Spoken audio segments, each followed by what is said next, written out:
let's talk about chaining dictionaries in Python. And by chaining, I mean create a dictionary that contains data from two or more dictionaries without actually having to merge them and create one new dictionary out of those. And in order to chain dictionaries in Python, we're going to be using the ChainMap from the collections module. And now let's create two dictionaries. Let's say that we have, I don't know, a default configuration for some service, and maybe the name of a person is the empty string, and so I don't know, the Twitter handle is going to be an empty string, and also by default that person is obviously alive. And then let's say that there's a user that may be me that has a name, right? And my name is Rodrigo, so that's me. Now by using the chain map, so me is going to be the chain of the information from the user and the default information. Now I can check, for example, my name.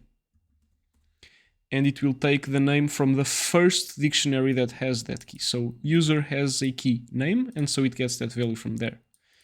If I type, for example, me Twitter, now notice that the dictionary user does not have a Twitter key, so it will fail to find the key in here, and so it will look for the key in here. And the default value is an empty string, so that's what we get.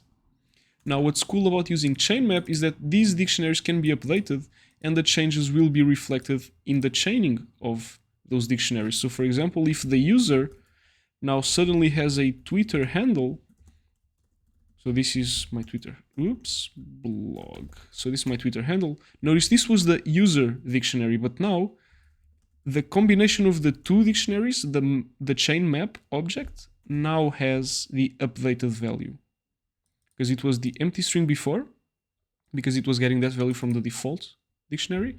But now the user dictionary has this key, and so it finds it there. So this is why ChainMap can be really useful, because you get a combination of two or more dictionaries that gets updated as the underlying dictionaries get updated.